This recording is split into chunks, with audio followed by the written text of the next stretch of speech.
Courtney, how are you? I'm great. Still trying to come down from the excitement of last night's game. I don't know about you guys, but what a way to start the season. Yeah, I was debating with my fine friend over here. Was it the cleanest game? No, I thought it was wildly entertaining.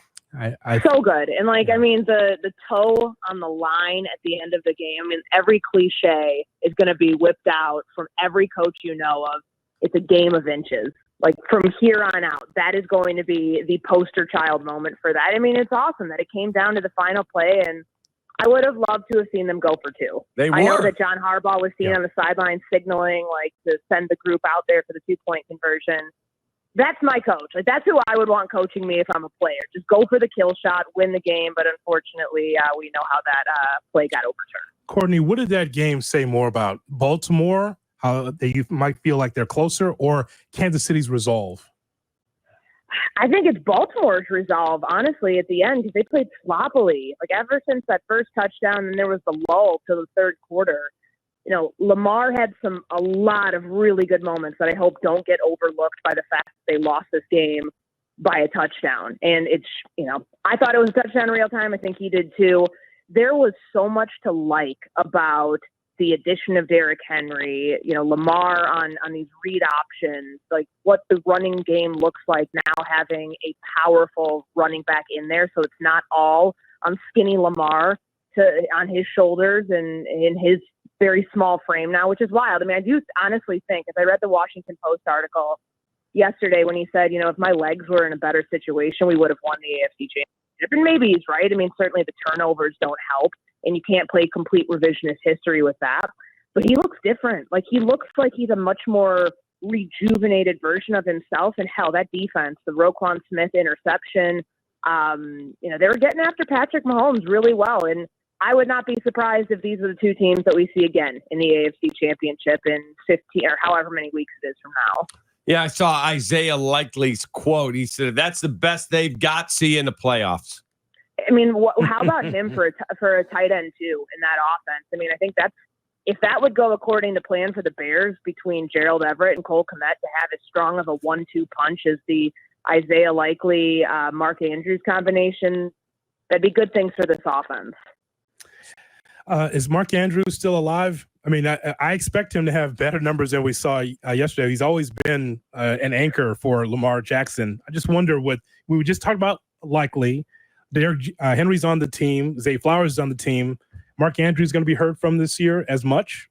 Yeah, I think so. I mean, yeah, he fell down on that catch. It sucks, but that was unfortunate. I guess it's say turf monster, but it's grass. He slipped, and that was not the best moment, I think, for him last night, but to come off the injury and to look, to move around as well as he did. I mean, that hip drop tackle injury was halfway through the season last year on Thursday Night Football, and he really hasn't had that much time in the off season, all things considered, to recover from it. I thought he looked good by and large in his first game back in a couple months. Just wondering that slip. I was wondering if that was age or was that the turf? Looks like it was I the think turf. it's the turf. It had been raining the whole game up until that point. So let's go with that. Yeah. So talk to me about the Bears and the health. Everybody, I think, will be ready to roll. I know a couple guys were limited. I know there's a ton of optimism, and I haven't been this excited for a Bears season opener in a very, very, very, very, very, very long time. So give me your vibe covering the team, the health. Is there something we're overlooking that concerns you? That word expectation, I feel like at Hallis Hall, that's a swear jar sort of word. We talk about it all the time, the heightened expectations on this team, the fact that guys like Montez Sweat, Jalen Johnson, DJ Moore, really talented players who have been on teams that have never won anything, this is finally the year that it projects to flip for them. And so much is at stake, but you almost get this sense of expectation fatigue sort of talk among the players and the coaches, and even Shane Waldron talking about it yesterday. He's pretty even keel. I still think he was in this answer, but it's a word that kind of, I think, is starting to rub people the wrong way because they're just ready to go out there and show it and not have to worry about meeting this certain threshold of wins or, jumping out and punching a team in the mouth right away. Of course, they want to do that, but they understand that they still have a rookie quarterback who's going to be facing its first NFL defense, like truly at live speed on Sunday, and a defense that they really don't know what it's going to look like. And it's probably going to take a quarter or more to figure that out. So the vibe is as high as it's been since I started covering the team, which, I mean, through 2 years of a rebuild, it was never supposed to be as optimistic as the outlook is right now. But the quarterback change has done so much for morale within the coaching staff, within the front office, within people being able to see the horizon and finally, all right, we can get there. Like, it's not as far away as it once seemed. And that's a good thing, I think, for a team that no one's picking to lose this week. I've looked at every prediction that I could find the last couple of days. I can't find anybody that's picking Tennessee. That was different last year, even though we didn't know anything about Jordan Love in the season opener until we did. I thought there was it was a lot more of a split decision, but this time around, it feels like everything is trending in the Bears' way, at least in terms of how people view this game going. Jay-Z is in Denver and with us on ESPN with Daz. We ask you, what is the win total for the Bears and your expectations? Jay-Z, say good morning to Courtney Cronin. Good morning, Courtney. Good morning, guys. First-time caller, very long-time listener. Oh, we appreciate it. Thank you very much. So just a few things real quick. I want to say that I don't have the words of the appreciation I have for you guys, what you guys do in the morning. And Kap, I've had the honor of having lunch with you and consider you a good friend, and you're an amazing guy. So I just wanted to put that out there. You're the man. Appreciate you, Jay-Z, my guy. Johnny Zeno. So what's up? You guys need a win total on the Bears? Yeah. I'm looking at 10 wins, and I have already bet it. And what do you think about Sunday's game? Well, I think they win, but I have to tell you, I'm a little nervous because, God forbid something happens and they lose. I think all hell will break loose in the city. So I think they win. I'm a little nervous about all the hype and all the excitement, and I just hope these guys aren't taking that and getting nervous, and getting out there and not playing like they can. You know what I mean? So it's kind of what I'm looking at. Jay-Z, we appreciate the phone call. And to that point, Courtney, we should talk about just the structure of the team. And we saw on Hard Knocks where Caleb Williams says, I'm never nervous. Well, one of the things that can arm him from not being nervous is to have veterans around him, especially at the wide receiver spot. Well, what does that look like as far as your coverage is concerned about the infrastructure that Caleb has going into this one? Because it seems very, very rare. It is. I mean, that's why everybody for the last couple months since he was drafted has put out this claim that this is the best situation a quarterback taken with the number 1 overall pick has ever walked into. And I mean, I go back to the time at OTAs where Keenan Allen, who hasn't been in this offense, had just made the transition himself. And he's the one spending time in the hotel lobby where they were staying for, the month of May and June, working on the playbook, going over things with the rookie quarterback, which at 12 years into his career, he doesn't have to do. These guys are as invested in Caleb's success because their success depends on it too. And with this much talent at receiver, because I get that question all the time from people now who have done their fantasy drafts and want to figure out who they need to start. Like, all right, who's the number 1 receiver in this offense? I truly think it's going to change from week to week, at least until we start to see if there's some sort of rhythm, if there's some sort of tell that, when they're game planning for specific opponents that might mirror each other. It could be DJ Moore this week. It could be Keenan Allen. I mean, Roma Dunze is going to get his touches too. And that's to the benefit of the quarterback when they tell him, be the point guard, especially on early downs and early in the game. Don't do too much. I mean, he had to do too much last year. He had to score 35 points a game at USC in order for his team to win.